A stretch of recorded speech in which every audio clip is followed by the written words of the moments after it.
Hi everyone, welcome back to another vlog আর একটা new ভিডিওতে তোমাদের সবাইকে welcome and welcome to Durgapur. তো আজকে হচ্ছে সানডে আর একটা স্পেশাল ডেও আজ, ঠিক আছে। আজকে হচ্ছে জামাই ষষ্ঠী, বাট আমাদের ঘরে জামাই ষষ্ঠী মানে নেই, কিন্তু আমার দিদি আর আমার দাদা মানে জামাইবাবু এসছে দুজনাই। তো আমরা সেলিব্রেট ঠিক করবো না, বাট রান্না বান্না করে জম্পেস খাওয়া দাওয়া করবো। মানে আমাদের ওই ষষ্ঠী পুজো টুজো ওইসব কিছু নেই, ঠিক আছে।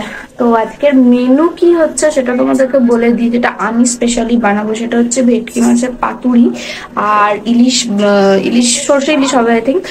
আর বাকি আরো মাশরুমের তরকারি আরো শাক ভাজা ভুজি যেরকম হয় বাঙালিদের ঘরে সেরকম রান্না হবে। আর মিষ্টি গুলো তো থাকবেই কম্পালসারি। তো যাই হোক, ব্লগটা দেখতে থাকো, আশা করছি ভালো লাগবে। আর আমি আজকে রান্না করবো সেটাও তোমাদেরকে দেখাবো। ফার্স্ট টাইম করবো ভেটকি মাছের পাতুরি, তো কেমন হবে এক্সপিরিয়েন্স আই ডোন্ট নো।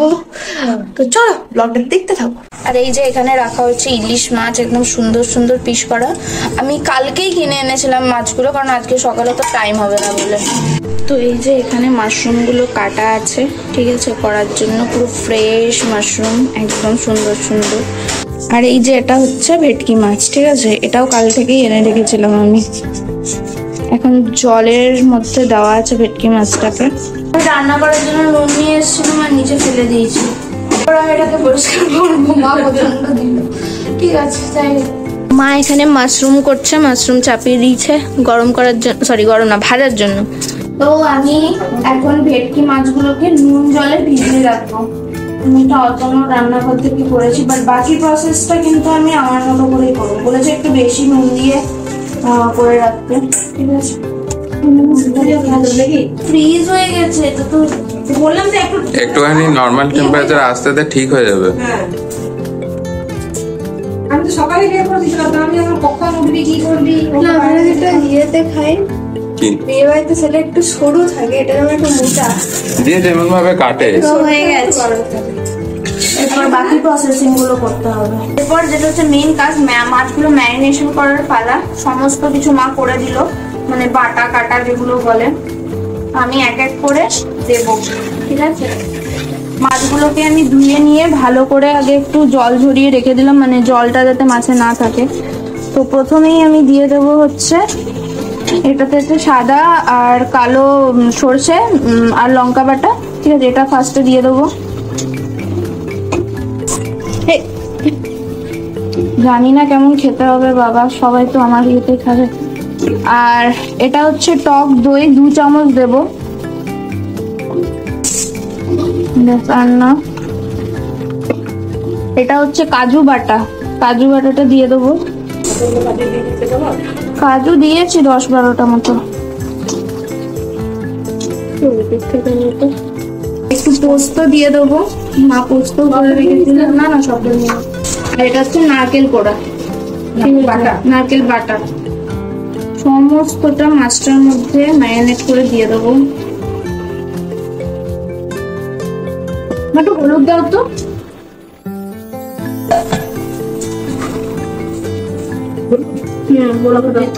অল্প দাও,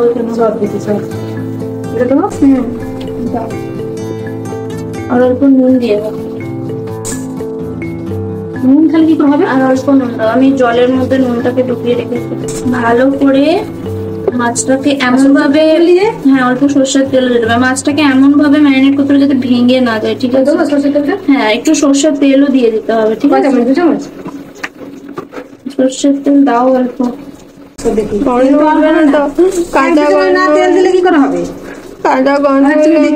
এবার এটাকে ভালো করে মাখিয়ে কিছুক্ষণ মতো ম্যারিনেট করে রাখবো, ততক্ষণে আমি কলা পাতাটাকে সেঁকে নিই, ঠিক। তো যাই হোক, এটা হচ্ছে আমার ফাইনাল ম্যারিনেশন। হোক যে খুব ভালো হয় যেন খেতে, কারণ মাছটার দাম 800 টাকা কিলো, অনেক টাকা দিয়ে নিয়ে এসছি ভাই। আর সবাই খাবে, মানে অনেক আশা করে আছে যা মানে ভালো হবে। ভগবানই জানি কেমন খেতে হবে। তো বলবো অবভিয়াসলি তোমাদেরকে যে কেমন হয়েছে খেতে।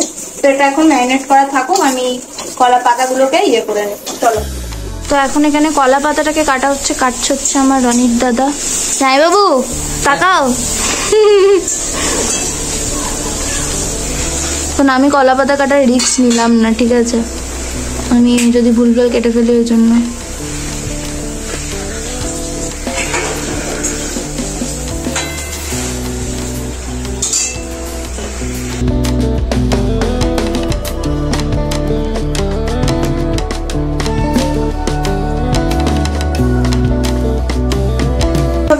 পাতাগুলোকে একটু সেকে নিতে হবে এদিক ওদিক করে, এপিট ওপিট করে, ঠিক আছে? কেন? কেন কি আমি জানি না ঠিক। সেকে নিতে হবে, আমি দেখেছি তাই বললাম সেকে নিতে হবে। ভেঙে যাবে, হ্যাঁ তোমা বলে দিল না সেকলে মুড়তে যাবে যখন ভেঙে যাবে। বাট আমাদের কলা পাতাগুলো একটু ভালো নয়, মানে আর একটু অনেকটাই ভালো না, একটু ছোট ছোট পাতাগুলো, তো তার জন্য একটু চাপ আছে, ঠিক আছে? তো যাই হোক, এই একটা বেরিয়েছে। এটাকে মিথ্যা কর্মকার। আরে এই একটা হয়ে যাবে, বুঝলি তো? ওই এটা একটা হয়ে যাবে। ঠিক আছে, দাও তাহলে দাও, দেখ।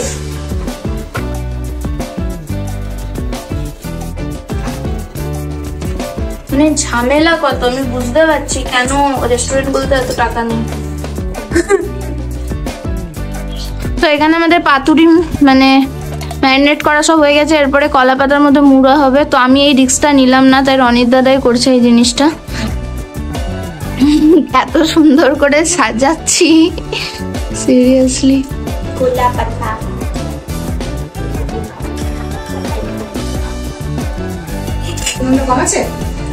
না না ঠিকই থাকবে, বেশ ভালো লাগছে। হ্যাঁ ছোট আছে, তা সেইগুলো গাল পাতে পড়ে যাবে তখন। হ্যাঁ ঠিক আছে, সেটা মেকআপ হয়ে যাবে।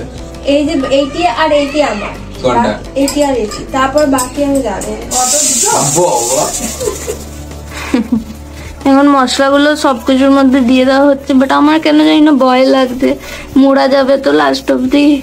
হ্যাঁ বাবা, তুই খানা ভিডিও করছিস বলতো? যাই হোক, আরে সব হবে। ওইটাতে দাও, ওইটাতে হয়নি, ওইটাই ওটাই। আমি একটা কথা বলবো, সবগুলো মুড়ে নিয়ে না, বাকি যে কলা পাতাগুলো আছে না ওগুলো উপর দিয়ে একটু যদি মুড়ে নিই তাহলে বেরোনোর খোলা কথা সময়? হয়ে যাবে। খোলা তুমি দিয়ে আছে, খোলা যাবে। দেবো? চারটা করে লঙ্কা দেওয়া হচ্ছে আর একটু করে সরষের তেল। বাট দিদিরটাতে সরষের তেল দেবো না, ঠিক আছে? দিদি সরষের তেল খাবে না, ওই লাস্টেরটাতে, আর এটাতে সরষের তেল দেবো না, এটাতে দেবো তো। আরে বাবারে,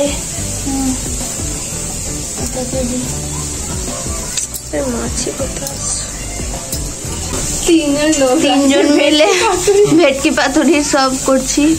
হ্যাঁ ভালো করে মুড়বি, ধরো একজন, আর তুই ধর, রয়েন্দ্রকে মুড়তে দে। আরে করছে তো, করতে দে, দুদিক থেকে চারদিক থেকে করবে না, এরকম ভাবেও করে তো। হ্যাঁ, দু সাইডে মুড়তে হবে রয়েন্দ্র। বেশি লাগুক গা, বেরিয়ে যেন না যায়। হ্যাঁ ওই রকম। দারুণ শেপ হয়েছে। এই যে পুরো একদম রেডি, প্যাকিং করা হয়ে গেছে, এরপর এটাকে স্টিমে বসাবো। তো এরপর এখানে আমরা এটা স্টিমে দিচ্ছি।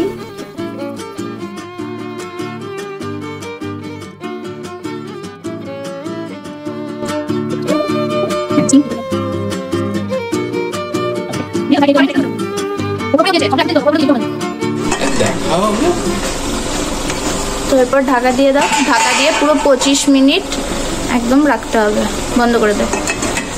আমাদের পাতুরি মোটামুটি রেডি হয়ে গেছে, ঠিক আছে? তো এরপর মা করছে ইলিশ। মা কি করছে? ইলিশের সর্ষে ইলিশ করছে, তো সেটা একবার দেখাই, চলো। এই যে ইলিশের, ও বাবা, ইলিশ এই যে এখানে হচ্ছে, এখন ফুটছে। ফটোটা তোলা হয়েছিল, এই যে ইলিশগুলো। দেখতে কিন্তু দারুণ হয়েছে, খেতেও হেভি হবে। আমার মা কিন্তু খুব ভালো রান্না করে, বাই দ্য ওয়ে। আর এখানে সব ভাজা টাজা গুলো রাখা আছে, এই যে আলু ভাজা, পটল ভাজা, শাক ভাজা। এই হচ্ছে আমাদের ফাইনাল থালা। এটা হচ্ছে মাশরুমের তরকারি, এটা হচ্ছে ইলিশ, এটা হচ্ছে মিষ্টি দই, আর বাকি সব ভাজাভাজি এগুলো। আর এটা হচ্ছে আমাদের জামাই। তো কি হয়েছে? খোলো পাতুরিটা, খোলো, আর খুলে খেয়ে বলো যে কেমন হয়েছে, ঠিক আছে? যে জামাই বউ, প্লিজ। আমি তো ফুল নিই, এই যে আমি দিয়েছি। পাতুরিটা খুলতেই পারছে না, তো 2 হাতে করে পাতুরি খুলছে।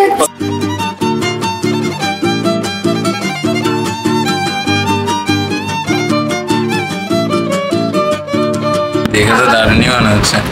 বাপি তো কিছুই বললো না যে খেয়ে কেমন লাগছে, বললো যে কেমন খেতে, তারপরে তো আমাকেও খেতে হবে। খারাপ হয়নি, ভালো হয়েছে। খারাপ হয়নি, তার মানে যতটা টেস্টি ভেবেছিল ততটা টেস্টি হয়নি। কেমন লাগলো?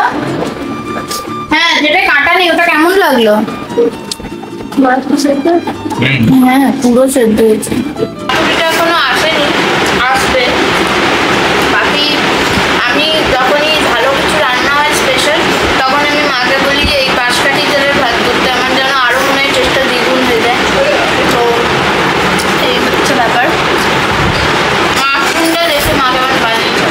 আমি পেয়ে গেছি পাতুরি, তো আমি ঠিক করে দিই। পাতুরি খোলা আমার হয়ে গেছে, এবার খাবো। আমার তো মনে হচ্ছে পাতুরিটা বেশ টেস্টি হয়েছে। না, ভালো হয়েছে। ভালো লাগে, একটু গরম ভাতে। বলছি শোনা, তুই কি লাজা দিবি?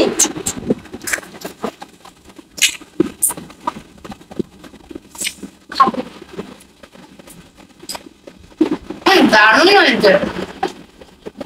ভেবে রাখতে হবে, নিজের হাতের রান্না নিজেই ভালো করেছি, খুব সুন্দর হয়েছে। আবার তো এই ছিল আজকের ব্লগ। পাতুরি খেলাম, ইলিশ মাছ খেলাম, দারুণ, পুরো পেট ভর্তি হয়ে গেছে, হেভি খেলাম। রান্নাটা সত্যিই খুব ভালো হয়েছিল। তো যাই হোক, নিজের রান্না প্রশংসা করলাম। ব্লগটা কেমন লাগলো তোমরা অবশ্যই কমেন্ট করে জানিও। যারা চ্যানেলটাকে সাবস্ক্রাইব করোনি সাবস্ক্রাইব করে দাও, পাশে থাকা বেল আইকনটা ক্লিক করে অল করে দিও। আর আমাদের ফেসবুক ইনস্টাগ্রাম ফলো করতে একদম ভুলবে না, ডিসক্রিপশন বক্সে লিঙ্ক দেওয়া আছে, গিয়ে ফলো করে দাও। তো চলো দেখা হচ্ছে অন্য কোনো ভিডিওতে। ততক্ষণ ভালো থেকো, সুস্থ থেকো, আর মুখে যেন হাসিটা থাকে। বাই।